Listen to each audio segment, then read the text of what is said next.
Նանտապանում հյուրընկալել եմ հանուն Հանրապետության կուսակցության փոխնախագահ քաղաքական վերլուծաբան Ռուբեն Մեհրաբյանին, պարոն Մեհրաբյան, շնորհակալ եմ հրավերն ընդունելու համար։ Բարև ձեզ, ես եմ շնորհակալ հրավերի համար, ողջունում եմ ձեր հարգարժան լսարանին։ Շնորհակալ ենք։ Կարող է թվալ, պարոն Մեհրաբյան, որ Նիկոլ Փաշինյանի մոսկովյան այցը լրատվադաշտում բավականին շատ քննարկվեց եւ վերլուծվեց։ Ամեն դեպքում ես ուզում եմ փորձենք ամփոփել ձեր դիտարկումները այդ այցի հետ կապված, ինչ տվեց այն Հայաստանին, ինչու Ալիևը կարողացավ հաշվի առնելով Պուտինի հետ այդ ջերմ հարաբերությունները չգնալ, չներկայանալ այդ շքերթին եւ արևմուտքի հետ շփումների մասով այս ամենը կարող է արդյոք ունենալ ինչ որ քաղաքական հետևանքներ։ Այս հարցով ես առիթ ունեցել եմ մամուլի հետ իմ շփումներում իմ տեսակետը հայտնելու եւ մնում եմ այն համոզման եւ կարող եմ ապացուցել, որ այո, Մոսկվա այդ այսպես կոչված շքերթին, այդ վակխանալիային գնալը չէր բխում Հայաստանի շահերից։ Բոլոր առումներով։ Թե արժեքային առումով, գործնական քաղաքական առումով, ռեալ պոլիտիկի առումով, ռիսկերի կառավարման առումով ոչինչ միևնույնը չէր փոխելու այդ ամենը։ Ինչ տարավ, այսինքն ոչինչ չտվեց, ինչ տարավ մեզանից այդ բանը, այո, դա մեզանից տարավ հնարավորություն այդ չգնալը կապիտալիզացնել։ Այո, եթե մենք հիմա խոսում ենք, որովհետև բոլորը խոսում են, թե ինչու պետք է գնար, դե դա բխում էր Հայաստանի շահերից, ոչ մի բան էլ չէր բխում։ Այսինքն, եթե հարցը տեղափոխում ենք ռեալ պոլիտիկի դաշտ, եկեք խոսենք ռեալ պոլիտիկի դաշտում։ Այո, չգնալը կար բոլոր հնարավորությունները կապիտալիզացնելու եւ այդ հնարավորությունը գնալով չի օգտագործվում։ Այո։ Մինչդեռ բոլորն ասում են, դե պետք չի համեմատել Ադրբեջանի հետ եւ այլն եւ այդպես շարունակ։ Իհարկե պետք չի համեմատել Ադրբեջանի հետ կամ Ադրբեջանի արածով կամ չարածով առաջնորդվել։ Ես որտեղ որևէ քննարկելու բան չեմ տեսնում նույնիսկ, սակայն մենք տեսնում ենք հետևյալը, որ հիշվելու է ոչ թե այն, որ ադրբեջանական զորքն այնտեղ քայլեց եւ պատվի առավ այդ հանցագործներին, որոնք նստած էին այնտեղ, այդ թվում նաեւ փաստերով ապացուցված սադիստներին, ովքեր ուղղակի կտանքների են ենթարկել ռազմագերիներին եւ նրանց որպես հերոսների, որպես խրախուսանք բերել նստացրել էին նաեւ այդ մեծ տրիբունայի վրա։ Դա չի հիշվելու, այլ հիշվելու այն, որ Ալիևը չգնաց։ Ալիևը, որովհետև դա կապիտալիզացնելու է։ Կրկնում եմ, մենք խոսում ենք ռեալ պոլիտիկի հարթության վրա, ընդ որում ես չեմ ընտրել այդ հարթությունը, այլ բոլոր նրանք, ովքեր հիմա էլ փորձում են ապացուցել, թե Նիկոլ Փաշինյանի Մոսկվա գնալը շատ ճիշտ էր, մի հմուտ քայլ էր, դա բխում էր Հայաստանի Հանրապետության շահերից, եւ կառավարությունն է որոշում գնալ թե չգնալ, կամ ուր գնալ, ուր չգնալ, հասկացանք։ Կառավարությունն այո որոշում, բայց ընդունած որոշումը սխալ էր, ոչ թե ճիշտ, հա, ինչպես մեզ փորձում են ապացուցել։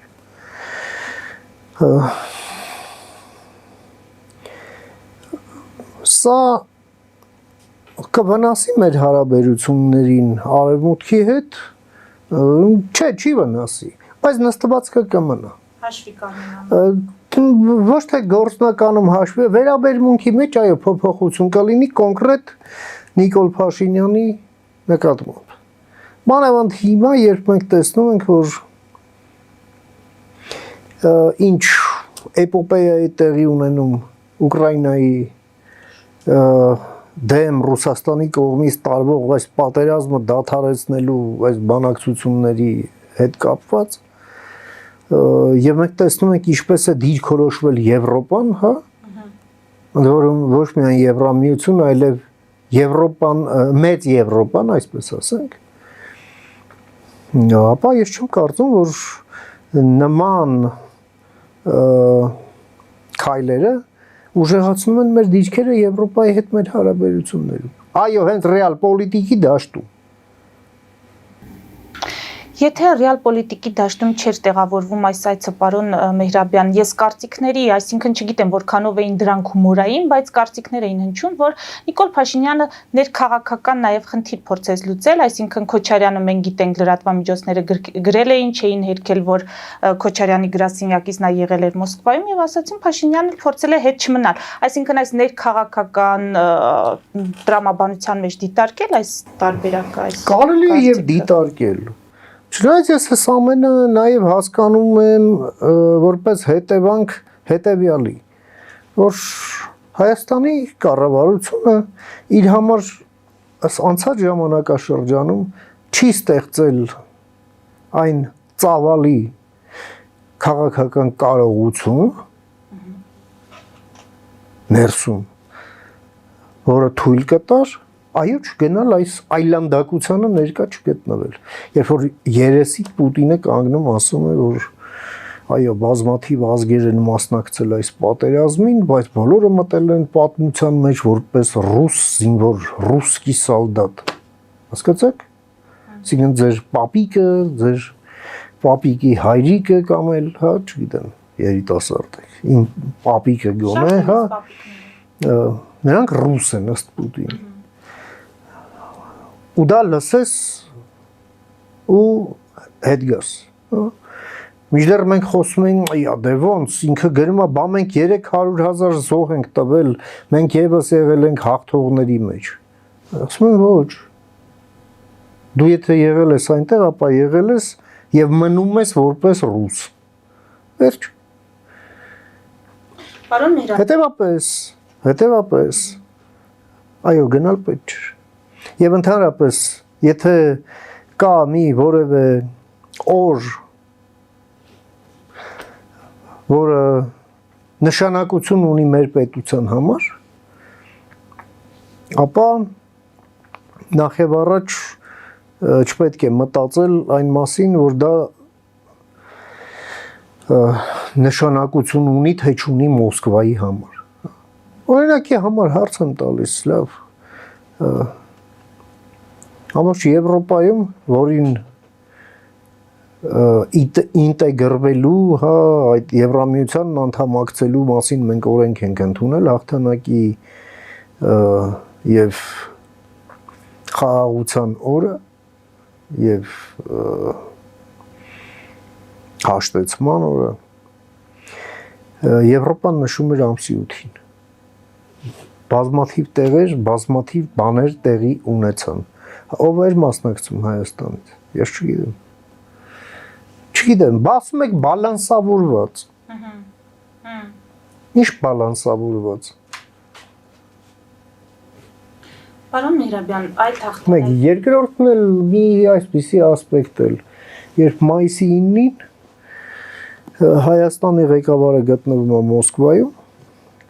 իսկ Երևանում հաղթանակի այգին ուղղակի տրված է Կոպիրկինի վակխանալիային։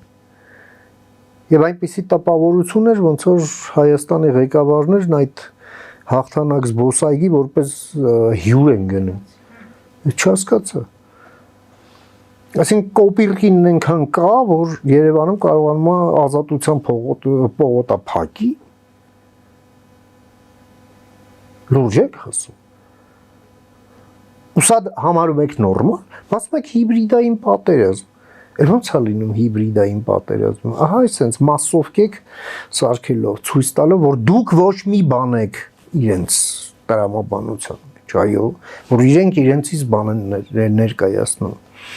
Բայց այլանդակ Վակխանալյան, որը կազմակերպվել էր Գյումրիում, այսպես կոչված քաղաքապետի եւ ռազմաբազայի համատեղ ջանքերով։ Բա եթե այլանդակություններով պետությունը չպետք է զբաղվի, բա ով պետք է զբաղվի։ Եվ մի sense բան էլ կա, սա լուրջ խնդրեմ է, որը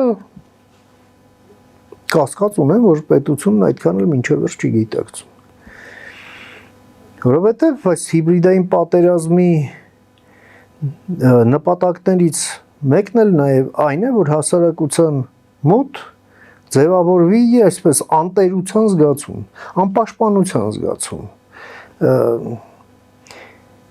սերմանվի անլուրջ վերաբերմունք սեփական պետության եւ ղեկավարության նկատմամբ։ Հիմա հաջողվում են թե չէ դրան։ Այո, եւ պետությունն էլ ցույց է տալիս, որ այո, ֆիքսում է, որ հիբրիդային պատերազմն է, բայց իրենք ավելի շատ հակված են գոյակցել այդ հիբրիդային պատերազմը հրահրողների, վարողների, մասնակիցների հետ գոյակցեն։ Դե միջին վիճակագրական քաղաքացին էլ ասում է նշանակում, եթե իրենք իրար մեջ լեզու են գտնելու, ինձ էլ մնում է անել նույն բանը։ Եվ դուք կստանաք հերթական վարդանիկ, բայց համապետական։ Բայց հենց դա էլ ուզում է Ռուսաստանը։ Ոնց որ այստեղ մենք լուրջ շանսի հետ գործ ունենք եւ այդ կամահարական վերաբերմունքը կարող է շատ թանկ արժենալ ոչ թե իշխանության, այլ մեր բոլորիս համար, մեր պետության համար։ Պարոն Մահիրաբյան, այդ հաղթանակի օրվա ուղերձում Նիկոլ Փաշինյանն ասում է՝ ի հեճուկս ներքին եւ արտաքին սադրանքների Ադրբեջանի եւ Հայաստանի միջև լինելու է խաղաղություն, չի լինելու պատերազմ։ Մի կարևոր բան էլ ֆիքսենք, որ այդ ուղերձում առաջին անգամ էր, որ Հայաստանի Հանրապետության ղեկավարը մեծ հայրենական պատերազմ բառակապակցությունը չի օգտագործում, ինչ ես կարծում եմ, շատ լուրջ փոփոխություն է, որը տեղի է ունենում եւ շատ դրական այդ իմաստով։ Բացի դրանից, այո, մեր, այսպես ասենք, պատմագիտության մեջ լրջագույն ռևիզիայի անհրաժեշտություն կա։ Այս ռուսական աղբը, որը լցված է մեր պատմագիտության մեջ, պետք է դուրս բերվի։ Հիմա իմ հարցը այն մասին է, պարոն Մեհրաբյան, որ վարչապետի վստահ պնդումը ինչով պայմանավորել։ Արդյոք այդ ադրբեջանական կողմից եկող պահանջների բավարարման պատրաստակամությամբ, թե այնուամենայնիվ այս ընթացքում Հայաստանը ունի անհրաժեշտ ռազմական, դիվանագիտական, քաղաքական, գործընկերային կուտակած ռեսուրսներ, որոնց շնորհիվ կարող է թույլ չտալ պատերազմի սկսում։ Տեսեք, այս հարցը այո կամ ոչ միանշանակ պատասխաններ չունի։ Ի վերջո վարչապետը ոչ թե որպես քաղաքական վերլուծաբան է ասել նման բան, այլ նա արել է քաղաքական հայտարարություն, այն էլ այս օրվա համատեքստում, հա։ Սա քաղաքական հայտարարություն է, որը ֆիքսում է նախ Հայաստանի Հանրապետության դիրքորոշումը, որին շատ դժվար է լինելու որևէ ձևով առարկել։ Բացի դրանից Ադրբեջանի կողմից պատերազմի վերսկսելը մենք խոսել ենք ձեզ հետ եւս ունի եւ ունենալու է քաղաքական գին, որը ներկայումս այո շատ բարձր է եւ Ադրբեջանը փաստ չէ, որ պատրաստ է այն վճարել։ Հետևաբար այո վարչապետի այս հայտարարությունը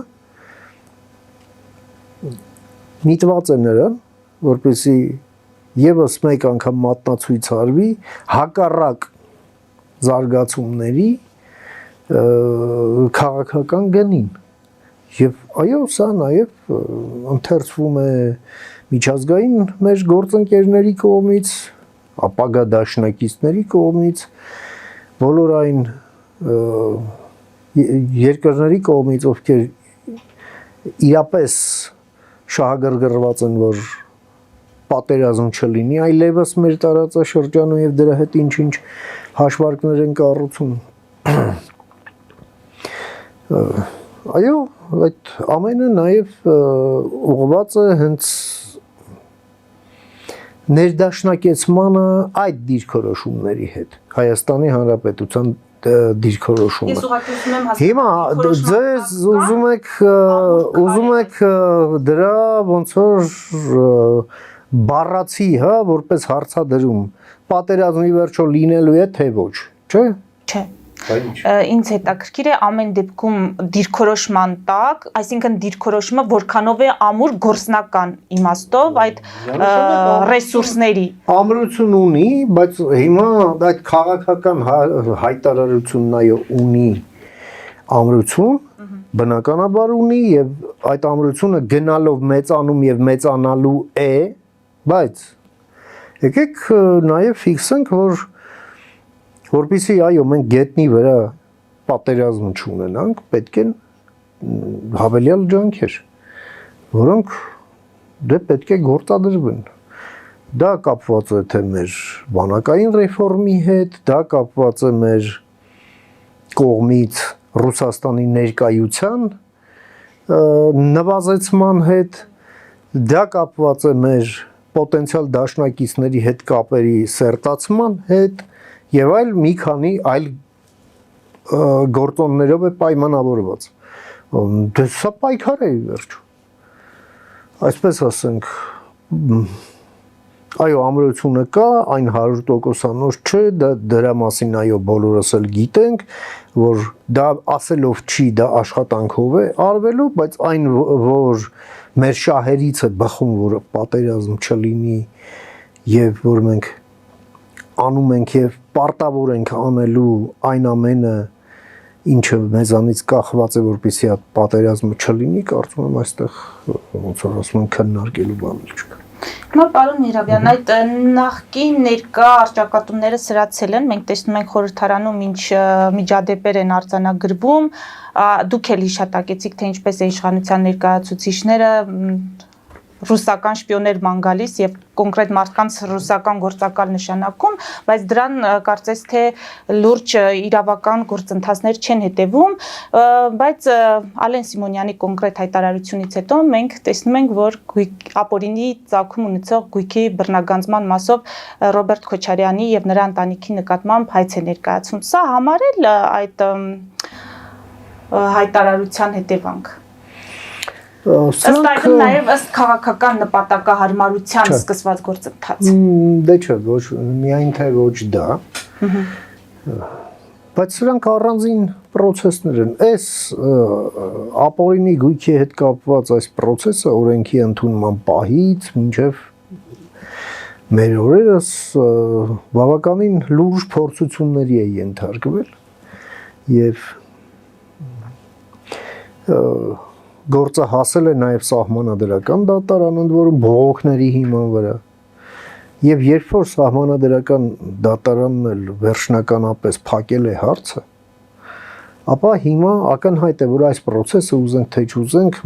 մտել է ինտենսիվ փուլ։ Մենք ամեն օր հաղորդագրություններ ենք տեսնում, արդեն շատ կոնկրետ որոշումների հետ կապված, հա, այդ հակակոռուպցիոն դատարանի կողմից։ Եվ մենք տեսնելու ենք նաև հետ այս։ Սա մի կողմից, բայց մյուս կողմից հիբրիդային պատերազմ, այո, Ռուսաստանն է վարում մեր դեմ։ Այո, ռուսական շպիոնի թեմաներ կան, որովհետև հիբրիդային պատերազմը վարվում է ներսի 5-րդ Շարասյան կողմից, որի գործունեությունը չի կարող լինել լեգալ Հայաստանում։ Բայց այդ արձանագրումներն անելուց բացի նախ պետք է քաղաքական որոշում այս պատերազմին դիմագրավելու համար, այսինքն դուք ասում եք, այո, Հայաստանը հիբրիդային պատերազմի մեջ է։ Դե ժամանակ միջին վիճակագրական քաղաքացու մոտ հարց է առաջանում, չէ՞, որ իսկ որն է ձեր անելիքը եւ որն է իմ անելիքը։ Հիբրիդային պատերազմ բառակապակցության մեջ առանցքային բառը պատերազմն է, հասկանում եք։ Հետևաբար այդ պատերազմը այդ պատերազմին դիմագրավելու համար այո թիվ 1 դերակատարումը տրված է պետությանը, բայց միայն պետությամբ չէ, այստեղ թե մամուլն է ներգրավվում, թե քաղաքական դասն է ներգրավվում, քաղաքացիներն են ներգրավում, այո, նաև սոցիալական ցանցերի օգտատերերն են ներգրավում ուզեն թե չուզեն։ Այո, այդ ամենը ի վերջո հիբրիդային պատերազմ, դա պատերազմ է ընդդեմ հասարակության, որպեսզի բարերարում առաջացնեն հասարակության մեջ։ Եվ դրան դիմագրավելը, այո, ողջ հասարակության խնդիրն է։ Եվ ընդհանրապես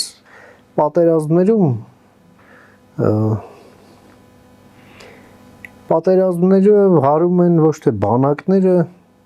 պատերազմները վարում են քաղաքացիները։ Ուսանք թե տարբեր կարգավիճակներով։ Մեկը աշխատող, մեկը, չգիտեմ, բժիշկ, մյուսը զինվոր, մյուսը գեներալ եւ այլն։ Եվ հիբրիդային պատերազմի նպատակն է հասնել պատերազմի նպատակներին ոչ ռազմական եղանակներով։ Ամբողջ իմաստը սա է, այսինքն մենք գործ ունենք թշնամու հետ։ Դուք դա արձանագրում եք։ Արձանագրում եք եւ ինչ եք ակնկալում, որ հանրությունը միայն ընտրությունների ժամանակ պետք է գա ձեզ ընտրի եւ դուք այդպիսով պայքարեք շպիոնների դեմ, այդպես չի ստացվում իշխանության ներկայացուցիչների խոսքը։ Շարունակեք չպայքարել շպիոնների դեմ, միայն ասել, որ շպիոն է։ Այդտենց չի լինում։ Դա չի լինում։ Հենց դա եմ հարցնում, որովհետև խորհրդարանական երկրում խորհրդարանի ղեկավարը ասում է այդ անձը դրանից հետո իմ պատկերացրած հաջորդ քայլը կլիներ, երբ որ խորհրդարանը հավաքվեր խորհրդարանի նախագահի նախաձեռնությամբ եւ ընդունվեր դեկլարացիա, հա, հիբրիդային պատերազմի եւ դրան դիմագրավելու միջոցների մասին եւ շարադրվեր թե այդ ինչ հիբրիդային պատերազմ է, ինչպես ենք դիմագրավում, ինչ սկզբունքներով ենք առաջնորդվում, ինչն է լավ, ինչն է վատ այս ամեն ինչում։ Ասելով համ չի, չգիտեմ։ Ինչ ենթադրենք, չեն կարողանում, թե նարատիվներն են կեղծ։ Չգիտեմ, չէ, կեղծ չի։ Ռուսաստանի շահագրգռությունը այստեղ իշխանափոխություն իրականացնելու, եթե Նիկոլ Փաշինյանը անգամ այդ ռազմական շքերթին է գնում մասնակցել։ Դա չի փոխվելու Ռուսաստանի մտադրությունները։ Ռուսաստանին այստեղ պետք է խամաճիկ է պետք, որովհետև Հայաստանը որպես պետություն պետք է չլինի։ Այդ նպատակն էլ է բարձրաձայնված է Հայաստանում։ Ռոբերտ Քոչարյանը, Վարդան Ղուկասյանը դրա մասին պարզ ասել են։ Ինչ են ուզում։ Դա ասել են ոչ թե որովհետև իրենք են ուզում։ Իրենք ով գիտի խելքները հասնում է թե չի հասնում, բայց իրենց ասել են որ այսպես։ Եվ նրանք այո ասում են եւ ասելու են եւ դա Ռուսաստանի ուզելիքն է, այո։ Հիմա մենք դա անում ենք թե դա չենք անում։ Ինչ ուզում եք պարատ գնացեք, ուզում եք մի հատ էլ այդ տանկերից մեկն էլ վերցրեք դուք քշեք, դա ոչինչ չի փոխվելու։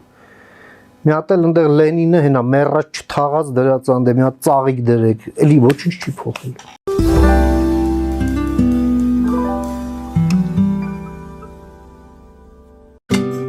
Ինչ է պետք տունը, առանձնատունը կամ ամառանոցը հաճելի, հարմարավետ դարձնելու համար։ Ճիշտ ընտրած կահույք, օրիգինալ դեկորներ, հյուրերին ընդունելուց գեղեցիկ սպասք, գուցե նոր սփռոց։ 60-ից ավելի ճանաչված եվրոպական բրենդների ինքնատիպ, չկրկնվող եւ մատչելի ընտրանին Fortuna Home and Country House խանութ սրահում։ Նորավոճ սպասք եւ կահույք հորեկա բնագավառի համար, տեքստիլ, տնտեսական ապրանքներ, ամեն ինչ գեղեցիկ կյանքի համար։ Ընտրեք այն, ինչ վաղուց փնտրում էիք Fortuna Home and Country House-ում, ձեզ համար եւ որպես նվեր ձեր մտերիմների համար։ Երևան շիփինգ, սենսացիա ստեղ, հա։ Այո, ճիշտ եք եկել։ Սանդրոցներ Երևան ուղարկելը $2.99 օթանավով։ Այո։ Իսկ եթե դոլար ուղարկես, դոլար ստանան։ 1%, հա։ Այո։ Իսկ որ տանեն տուն հասցնեն, էլի 1%, հա։ 2%։ Ասա ծրի է, էլի։ Ժողովուրդ սենսացիա, ծրի է։ Նորթ Հոլիվուդ կլենդել։ Jackpot հագուստի վաճառակենտրոնը վերաբացվել է Թահանգա քաղաքում։ Նոր տեսականի, նոր արժեքներով ու նոր զեղչերով։ Եվրոպական հագուստ եւ կոշկեղեն կանանց, տղամարդկանց եւ երեխաների համար։ Օծանելիք, ճամպրուկներ, պայուսակներ, գիշերանոցներ, գոտիներ եւ դրամապանակներ։ Մեծ ապրանքատեսականի, մեծ զեղչերով։ Համեցեք Jackpot Թահանգայում։ Հասցեն 7057 Foothill Boulevard։ Հեռախոս 818 813 2252։ Jackpot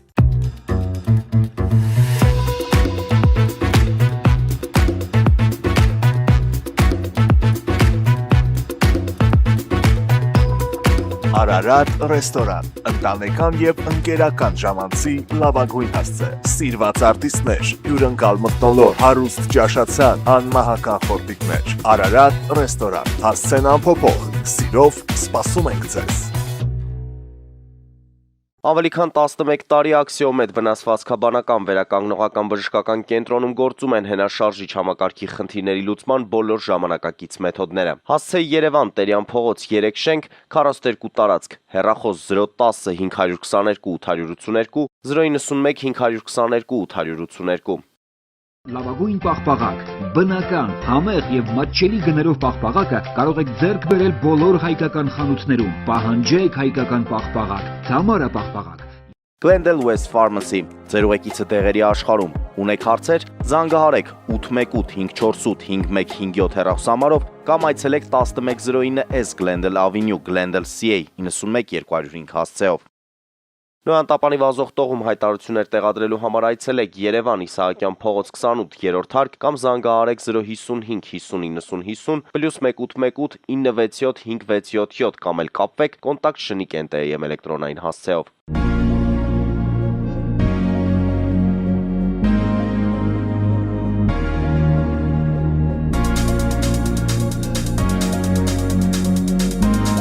Տպագրեք ձեր գիրքը Նոյան տապան տպագրատանը, ինչպես նաև թերթեր, ամսագրեր, բուկլետներ եւ այլն։ Հասցեն քաղաք Երևան, Իսահակյան 28 առաջին հարկ։ Հեռախոս Հայաստանից +374 55 50 90 52, ԱՄՆ-ից 818 967 567։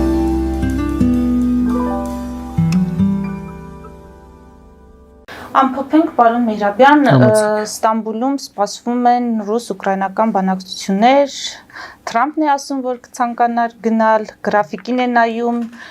ինչ եք սպասում թուրքական միջնորդությունից կամ չգիտեմ այդ թուրքական միջնորդություն չկա, այստեղ կա թուրքական հարթակ, Թուրքիային վստահում է Ռուսաստանը,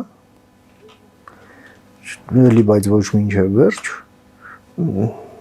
Թուրքիան ըստ էության այս վերջին պահին կանգնեց եվրոպացիների եւ ուկրաինացիների կողքը, ուղղակի խոսելով 30-օրյա զինադադարի անհրաժեշտության մասին։ Մի բան, որից խուսափում է Պուտինը։ Եվ այս ողջ խորեոգրաֆիան, որ կա, նախատեսված է նրա համար, որպեսզի Պուտինը ոչ կոնստրուկտիվ չերևա, այս բանակցություններով այդ սև սպիտակ դաշտը լղոզի եւ զուգորդի բանակցությունները պատերազմը շարունակելու հետ եւ դրա մեղավորը լինի Ուկրաինան։ Սա է ուզում Ռուսաստանը։ Եվ այս ողջ բեմականացումը այդ արարներից է բաղկացած։ Կստացվի թե ոչ, դե կապրենք կտեսնենք, որովհետև այստեղ Ռուսաստանի վարքը պայմանավորված է Տրամպի վարչակազմի քաղաքական դիրքորոշմամբ, որն էլ խիստ հարափոփող է եւ այս պահի դրությամբ անկանխատեսելի, ինչպիսին դա կլինի այսօր երեկոյան, օրինակ, հայտնի չի, վաղն առավոտյան դե ավելի հայտնի չի, երեկոն կգա, գուցե մի քիչ ավելի բարդ է ասել, բայց ամենայն դեպս մենք տեսնում ենք Ռուսաստանը եվրոպական ուլտիմատումին չպատասխանեց, մերժեց ըստ էության 3 էր, որ մինչև